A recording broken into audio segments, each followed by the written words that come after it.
Oi, eu me chamo Ingrid Góes, sou estudante de medicina da Universidade de Brasília e o tema do meu projeto de iniciação científica é a Síndrome do Túnel do Carpo. Com o título Pacientes com Síndrome do Túnel do Carpo, o que eles têm em comum? O estudo foi capaz de trazer alguns pontos importantes sobre o assunto e corroborar com a literatura conhecida. Mas afinal, o que é a Síndrome do Túnel do Carpo?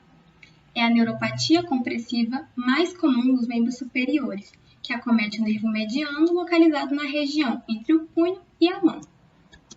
A doença pode ser causada por inúmeros fatores, como lesão por esforço repetitivo, processos inflamatórios e até mesmo pela própria anatomia do túnel do carpo, que pode ser estreitado em algumas pessoas, comprimindo o nervo e causando quadro clínico de parestesia da mão e dos dedos, dor e perda de força. O diagnóstico final da doença se dá pela análise da eletroneuromiografia, exame que, a partir de estímulos elétricos, é capaz de identificar uma diminuição na velocidade de condução nervosa das fibras motoras e sensitivas. O estudo se trata de uma análise descritiva, baseada nos prontuários de 2.470 pessoas diagnosticadas com STC, no Instituto Hospital de Base do Distrito Federal, entre os anos de 2005 e 2016. Foram selecionados aleatoriamente 1.192 pacientes para participarem do estudo, a partir dos dados registrados na plataforma do Instituto. Após o contato com esses pacientes, foi aplicado um questionário para a confirmação desses dados e obtenção de novas informações. Infelizmente, devido ao contexto de pandemia, a entrevista teve de ser realizada via WhatsApp ou chamada telefônica.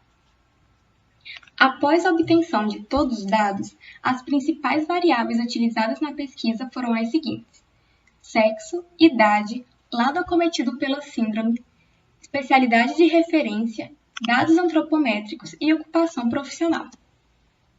Quanto aos principais resultados, verificou-se predominância do sexo feminino, com 83,13% de representação. A idade média foi de 59,18 anos, com desvio padrão de 11,95. 65,85% dos casos eram de STC com acometimento bilateral.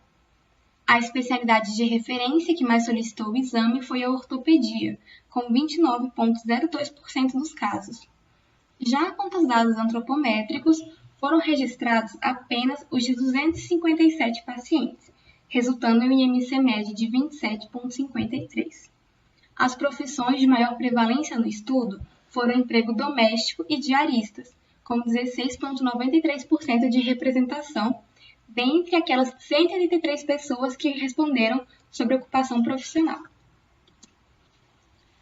Acredita-se que a predominância do sexo feminino pode ser em parte explicada pela anatomia do túnel do carpo em mulheres, que possuem um estreitamento mais evidente em comparação ao túnel do carpo nos homens.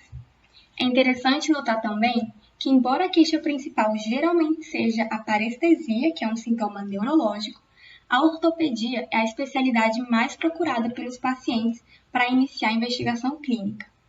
E outro ponto que merece destaque é o acometimento predominantemente bilateral da doença. Sabe-se que 1/4 das pessoas iniciam o quadro com sintomas unilaterais, que podem progredir para o outro membro. Por essa razão, é muito importante fazer o acompanhamento da doença e prevenir sua progressão. Por fim, devemos nos atentar para a média elevada do IMC, considerando que a obesidade seja identificada como possível fator de risco para o desenvolvimento da doença. Devemos voltar nossa atenção também às ocupações profissionais que realizam movimentos repetitivos sob o uso da força, que estão sob maior risco. De forma geral, nossa pesquisa esteve em consonância com o que está previsto na literatura, contribuindo para o entendimento acerca de aspectos clínico-epidemiológicos da síndrome do túnel do carpo.